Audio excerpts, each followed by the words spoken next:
Hey guys, I'm back. This video is actually going to be about how to generate leads. So recently I've gotten a lot of, calls and not calls, but, DMs and things like that on my Instagram. And a lot of folks ask me, hey, how do you generate leads?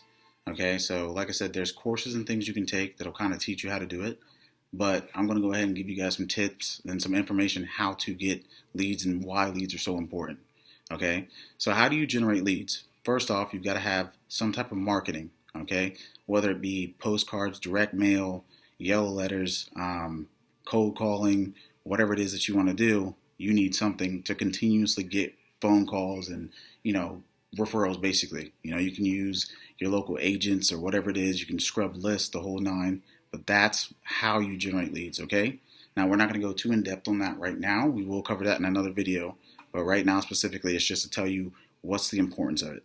So the importance of it is basically your phone ringing, or you getting consistent leads. It's what's going to keep you being able to receive and make money. Okay.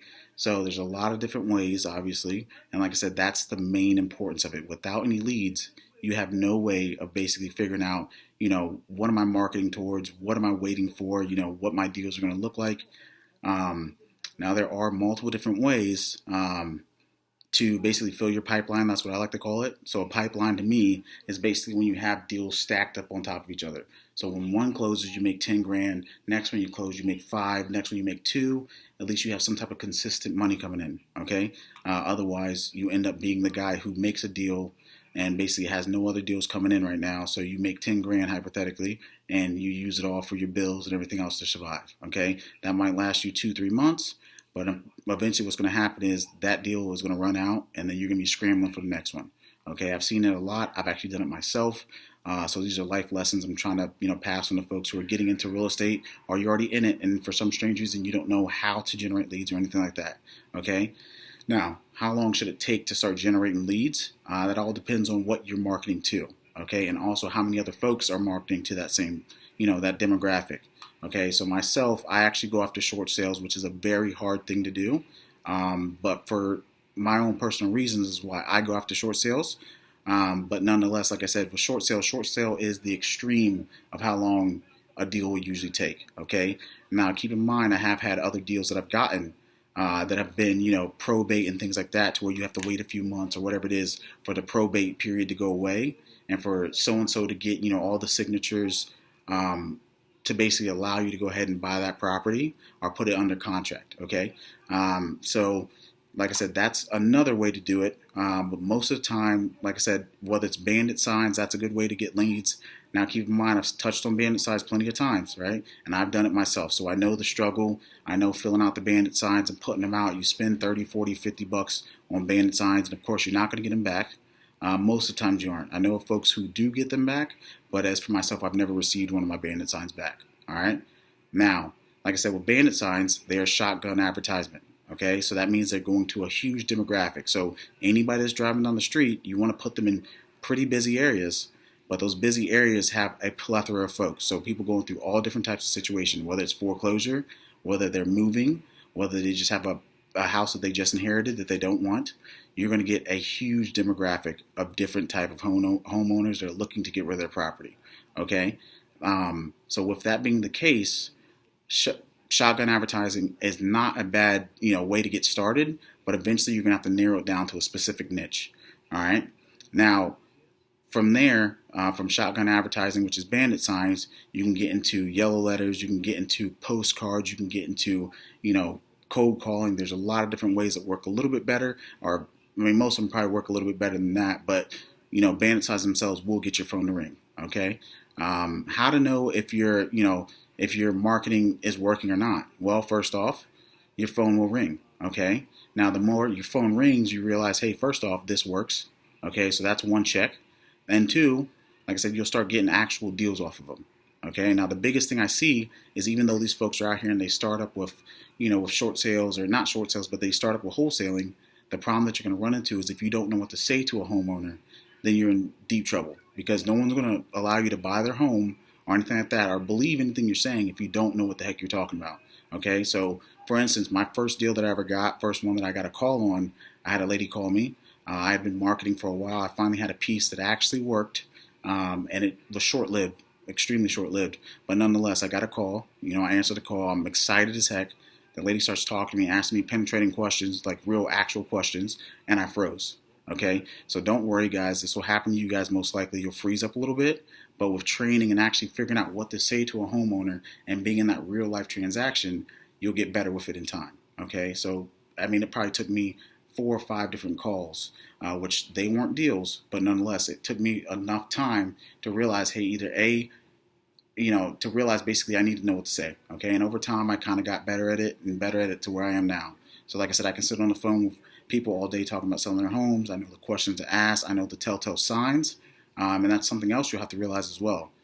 Because once again, one of my first few deals, probably my first 10, 15 calls I got, I filled out my sheets. I figured out, all the questions to ask. The problem was a lot of time I was spending time on the phone with these folks when they had no intentions of selling. Okay, they either A, wanted someone to talk to. I actually had a guy, he was a pastor or something. Wife left him. Long story short, he was sad about it, just wanted someone to talk to.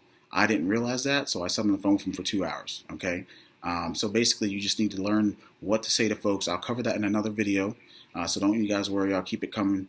But long story short, you know what to say to them. And 2, you just need to generate leads, because without your phone ringing, there's no point to know what to say to them. And 2, another thing that I hear a lot, and even for myself, I made the same mistake, but trying to fill up my buyer's list. There's no point to have a buyer's list if you have no product to sell. Okay? So first things first, find out how to generate leads slash get the calls coming in, then go worry about buyers, because buyers are going to be everywhere. Okay, there's multiple ways to find buyers. You can scrub the neighborhood where you found the house, figure out who owns a bunch of houses there, contact them. Most folks that have multiple properties in one neighborhood are willing to buy another. Okay, so buyers are not hard. It's also about numbers as well. If you don't know how to calculate a deal or anything like that, you've already lost. All right, now what you can do is you can reach out to another person and kind of co-do the deal, but that, to an extent, depending on what the profit's going to be, it might defeat the purpose. Okay, but one thing I will say for sure is that you need to keep trying. Don't give up. Keep pushing, because when you quit, that's when basically you go downhill. Okay, I've seen a lot of folks give up. They didn't get their deal when they wanted it, but trust me, folks, I went, time after time before I actually got my deal. Okay, but I hit the pavement hard, running, and I kept going. Okay, telltale signs that, another thing I will touch on is telltale signs that basically you do not have a deal, or you do have a deal. Okay, one thing you will learn about a homeowner is a homeowner will give you more information than you can ask for if they're serious about this. Okay, and if you ask a homeowner a simple question like, when was the house built? They will tell you it was built at this time. It's got a pipe that's been busted. It's got a roof that's messed up, etc., etc., etc. Okay, they will keep going. They will tell you so much that you're going to be like, whoa, slow down. Okay, now that's a good sign. All right, when you have that, that's when you sit there and say, okay, cool, I'll come out and meet you, X and Y, and then you kind of go from there. Stuff I'll cover in the next topic. Okay, but to say that you don't have a deal, to find out that you don't have a deal, the homeowner, first thing I always do, no matter what, is I ask them, are you looking to sell the house? Now, some people might not agree with this method, but for me, it works, because the last thing I want to do is waste my time. When you have a high volume of calls coming, you can't sit on the phone with Susie Q and, talk to her about, what she wants to do, or try to talk her into selling her house. Most folks who are wanting to sell their house want to sell their house. Okay, if they don't want to, there's no way you're going to talk them into it. And if you do, the problem that you run is that once you get to that closing table, or right before, they'll renege on the contract and back out. Now, I've heard of people doing other things to where they've charged the homeowner X amount of money to cancel the contract. Me personally, I don't like working that way, but some folks will do that. Okay, so just so you guys know, telltale sign is always, if they don't want to do the deal, they're going to tell you straight up, I don't want to sell my house. Okay, or they're just fishing to figure out, hey, how much will you pay me? Okay, now one thing too, as soon as you get that call about that property, you need to be scrubbing all kinds of systems to try to figure out how much is this house worth. Okay, what's the current condition, by asking the questions, and then from there, if you figure out that they do want to sell, then you can go ahead and meet them and check out the property. All right. Until next time, guys, this has been real estate tips, and basically how you know if you have a deal or if you don't have a deal, and also how to generate leads, why it's important to have leads, what a pipeline is, and how long it should take to get a deal. And like I said, everybody's different with getting a deal. Okay, some people are more persistent. Some people just are lackadaisical. So if you're full time, it shouldn't take too long. As long as you're consistently doing what you need to do, find lists, go to the courthouses, go wherever you need to go, get online. Just don't quit, because I promise you that first deal's out there. You'll get it, and once you have it, you'll thank God that you did it, because it's a whole different revenue stream, a whole different world, and you get to see a lot more to the other side, okay?